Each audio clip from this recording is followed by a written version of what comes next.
Hello, everyone, and welcome to The Wrap, brought to you by Michigan Medicine Headlines. I'm Dan Ellman with the Department of Communication. Today is the next installment of our Parents and Caregivers on the Frontlines series. Today, we're going to focus on learners and early career faculty members who are balancing work and parenthood. Now, before we get into that, be sure you take a moment to get caught up on any episode of The Wrap you may have missed. You can find the shows on iTunes, Stitcher, Google Play, or any other podcast hosting platform. New shows can also be found on the Michigan Medicine YouTube channel and as part of the Headlines Week in Review. All right, let's bring in Dr. Mandy McCormick. Mandy, thank you so much for joining us today. Yeah, thank you so much for having me. Now, first, can you tell us a little bit about yourself and talk about your role here at Michigan Medicine? Sure, I'd be happy to. So I am a pediatric cardiologist by training. I have been at Michigan Medicine since I matched here for residency in 2013. So I think this is officially my 9th or 10th year at the institution. And I'll be completely open and honest that when I couples matched here, I was very excited to come. My then boyfriend, now husband, matched in Detroit as well. We were a couples match. And I came from the Ohio State University College of Medicine, which I have continued to carry with me and with my football alliances. But despite that, I am a proud employee of Michigan Medicine and love to care for patients here. On my day-to-day life, I take care of patients inpatient in the pediatric cardiology wards. I am primarily a heart failure and transplant physician, so I see patients both inpatient and outpatient who need those services, and I also take care of kids with pulmonary hypertension. I have a passion for medical education and also for learners in all different ways, which leads directly into the project that I'll mention today. Yeah, absolutely. I really do love working here and I love the institution, again, despite my my unsightly past. Yes, I will try not holding that against you, though I make no promises moving forward. That's fine. So what would you say are some of the most challenging aspects of parenting for you as you progress through your career here? Absolutely. So I have two kids. I have a 4-year-old named Madeline or Maddie, and an 18-month-old named Jack. Maddie was born when I was in fellowship training, when I was in my, I got pregnant in my 2nd year of training, and then she was born in the beginning of my 3rd year of training. And Jack was born when I was an early faculty member, so just a couple of years ago. And he was born after, so it was April 2021, so kind of after the peak of the pandemic, but still very much a part of that part of all of our lives. It was a really tough decision about when to have kids. And I think that's something that a lot of people, not just in medicine, but in all different careers really struggle with. Because as I've been told, and I will tell people now, there is no perfect timing as far as when you make that decision. And that doesn't even touch on the people who struggle to conceive and have kids. And I don't think I could fully, address all of those issues in this podcast today, but just to say that when you're going into, having a family, you never kind of know how things are going to go. And so when my husband and I decided to have kids, we had, gotten married, and then I was in residency training and then, fellowship training. And we kind of got to a point where we're like, okay, maybe this makes sense. But I have to tell you that you can talk to anyone that you want to as far as other people's experiences and what's going to happen, but you never really know what's going to happen having kids until you're living it. And so having our new daughter, when, I was a 3rd year fellow, was one of the most challenging things that I've ever done in my life. And learning to become a mom and to become a caregiver and to balance those tasks with my ongoing tasks at work, I think, again, to this day, is still one of the hardest things that I've done and continue to do. Yeah, I think that's the perfect point, though, that there's no right time to do it, right? There's going to be challenges, there's going to be positives that come with whenever you decide to start a family, right? And you just sort of have to navigate it as you go. Absolutely. Yeah. And I think, when Maddie was first born, again, I mentioned that I'm a pediatrician by training, and I thought I knew a lot of things. I didn't know anything about what was going to happen when I had this little baby at my house. And she she is still such a resilient little creature that I think I don't know that I attribute a lot of her success to my own parenting, because she's just so strong and wonderful in her own right. Um, but just to say that despite all of the things that I thought I knew and the things that I had been counseling families for so long, actually having it as a lived experience was completely different for me. Trying to figure out how to balance the worst sleep deprivation that you can ever imagine. Again, this coming from someone who had just finished doing 24-hour call, or I guess it was like 28-hour call, pregnant. I thought that was bad. Nothing compared to having an infant or a newborn. And then figuring out, lactation, figuring out how to feed the baby, figuring out, both of my kids were born a little bit early in the kind of like early full term stage. And so they both struggled with feeding at first. And so figuring that out and figuring out what to worry about and what not to worry about was a struggle. And I think, the things that really, really got me through were, one, real accepting the fact and giving myself grace that I didn't know everything, but then two, leaning on a lot of other people to help me out along the way. Yeah, absolutely. So you sort of teased this a little bit that there's a project that you've been working on that you wanted to talk a little bit about on this podcast, and what that project is that you're rolling out a wellness grant in support of breastfeeding residents. Can you tell us about the grant and why you find that so important? Sure. So the grant that I submitted, and I was very fortunate to get through the wellness office, is a grant supporting a pilot study of wearable lactation pumps for lactating residents. And the reason that I wanted to do this, and I work with a couple of other faculty members who are also passionate about this project, is that we all had the experience of trying to have, or I guess successfully having, newborns during our training and early faculty years, and then struggling with lactation in some way, especially coming back to work. I think Michigan Medicine has done a very nice job of supporting their employees and trainees in having some access to safe pumping places. But the reality is, when you're a trainee in medicine, your job doesn't always permit you to leave to go to the space that you are provided. So whether that's, down the hall, which it was for me, I have a, lactation room that is probably, I don't know, 20 feet from my office, just happening, to be there when I'm in the pediatric, in the Mount Hospital.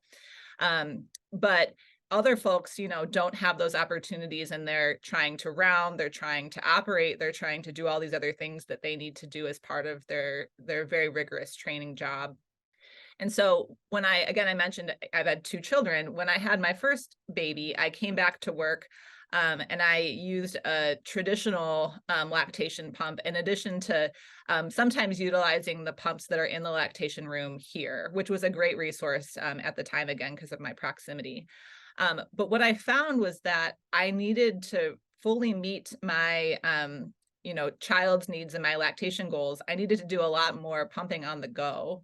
And so after actually about 6 months into my baby's life, I saved up enough money to buy one of these wireless pumps, which unfortunately are very pricey, and also unfortunately are not fully covered by insurance at this point.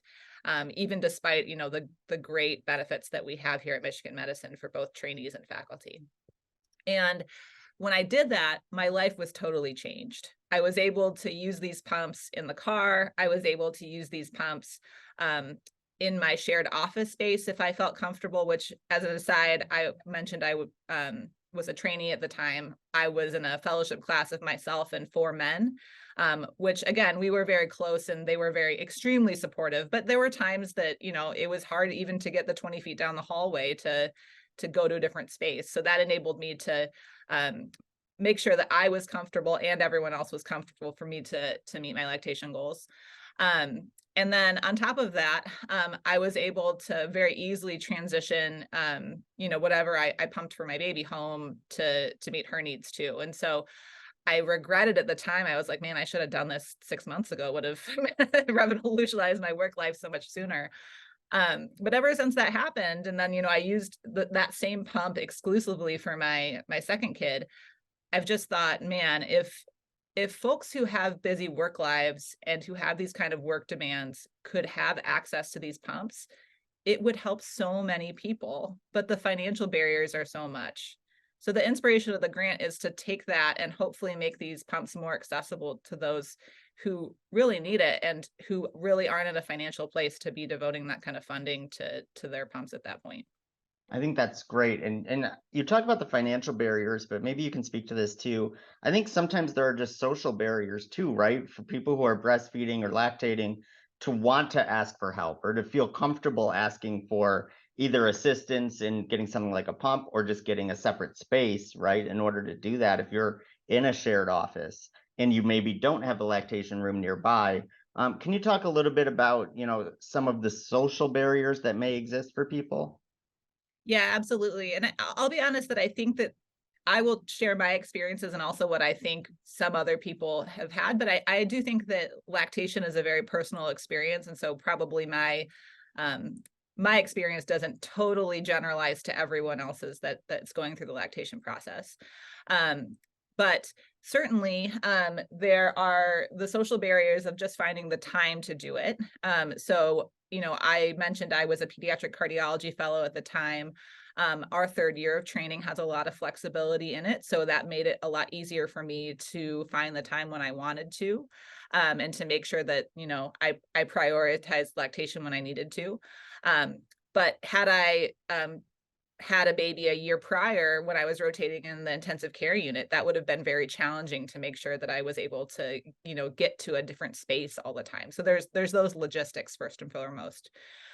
Also, I think, again, I don't want to generalize to everyone, but I can say when I came back to work, I am a bit of a stubborn individual and I didn't want to be treated differently or um, to make any impression that I was not able to meet my training or work demands because of my choice to have a child and to pump for her. And that, I'm again a very stubborn and determined individual. So I had said that I was going to do this, and so I did it. But there were probably times when I should have asked for, or I could have asked for assistance and timing that I put it on myself when I think others would have been supportive too, had I tried to ask for their assistance. Um, there are others that I've talked to who don't have that same level of support. So they have asked for help and they don't necessarily get the support they want to, or they feel like they can't ask for help for whatever reason. And I think, again, that's a little bit of a different discussion, but just to say that um, having these pumps available takes out some of those barriers of both the logistical things of timing and also some of the social constraints of people's comfort with lactation and being able to do it covertly. The pumps fit completely within your clothes, so it's not like there are wires or another thing that you're carrying around, so people might not even know a lot of the time that you are using them. I've heard some lactating individuals say that they actually either operate with them on or they see patients in clinic with them on. And again, who's to know other than your front is a little bit more pronounced with the pumps in place. But again, that's nobody's business other than your own. So Yep. I think these pumps really can make a huge difference for people in those situations. That's great. Was there anything else that surprised you when it came to parenting young children while starting out your career? I mentioned again that I thought I knew a lot of things that I thought that I didn't know in the same way, especially when it came to figuring out the sleep deprivation piece, learning to breastfeed if that's something that you choose to do, balancing having essentially two jobs, right? Being a full-time fellow at the time and then pediatric cardiologist next with my next child, and then coming home and being a full-time mom once I hit the door, navigating childcare, navigating for COVID, having a personal life on top of all these things, which I didn't do very well at first, but I'm getting better at. And then navigating the pandemic too with small children, all of these things, some you can predict, but other things no one would have ever predicted that I would have gone through as a young parent and a young parent as a physician. Um, I mentioned this before, but I truly believe that the things that have gotten me through are finding supports both in my family. I have very supportive parents and in-laws, but also the biggest thing, honestly, was finding support in other young faculty members who had shared the same lived experiences. And I found those people were the ones that, even in the middle of the night, really pushed me through and got me to keep going. I really pride myself now on the other side of things of being able to support some of my friends who are going through the same experiences now, and trainees as well who decide to have children during training. Because I think some of those things that you don't always know the questions to ask until you're living it. And so now having those experiences behind me, I'm able to kind of provide some of those insights without folks knowing that they need to ask the questions. Yeah, so let's talk real quick about some of those insights. What advice do you have for young parents that are about to go through what you've gone through for at least 4 years now? Give yourself a lot of grace. You don't know what you're doing, and that's okay. No one does when they're starting out.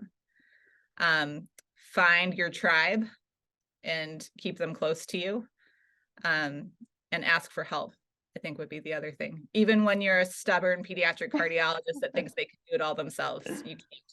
Yeah. So get help. Well, I think that's great advice. Thank you so much, Mandy, for your honesty about this topic. It's an important one and topics that people don't always like to talk about. So I appreciate how open you've been and your honesty about it. If you want to find more episodes that are part of the Parents and Caregivers on the Frontline series, go to mmheadlines.org. That's mmheadlines.org. All right, it's time for the lightning round when we ask our guests 4 quick fire questions. So Mandy, are you ready to go? I think so.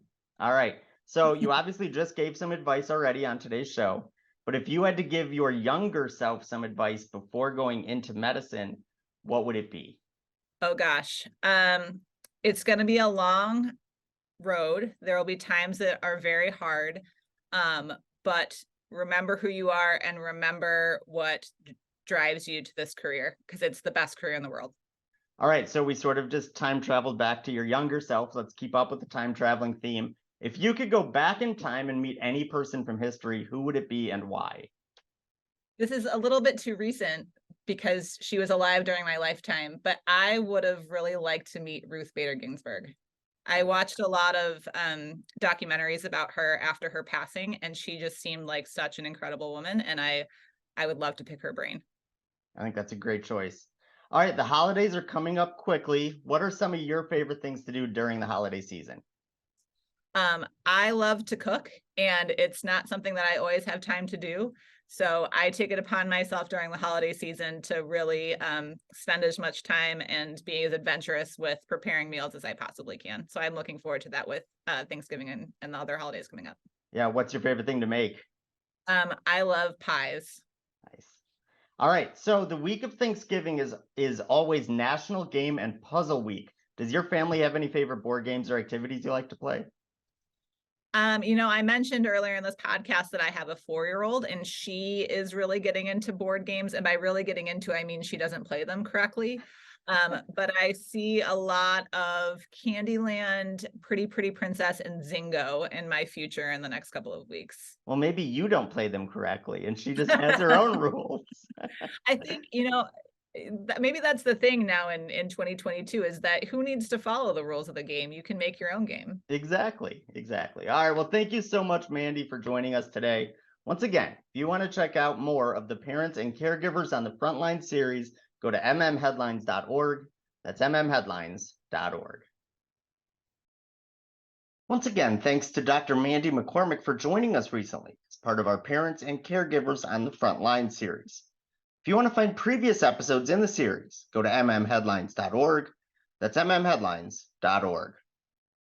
Now, while you're there, you can find this week's featured stories, which included a look back at Mott's float in America's Thanksgiving Parade in downtown Detroit, and the story of a patient who had her life saved by ECMO at Michigan Medicine. Find all that and more at mmheadlines.org. All right, it's time for the weekly trivia contest. This week's question is, patient April Hogan received what type of transplant at Michigan Medicine? Once again, patient April Hogan received what type of transplant at Michigan Medicine? You can find the answer in this week's headlines. Once you know it, send it to headlines@med.umich.edu for the chance to win a prize. That's all we have for you this week. Thanks again to Dr. McCormick for joining us, and thanks, as always, to all of our listeners and viewers for everything you do for patients, families, and each other. We'll see you next week.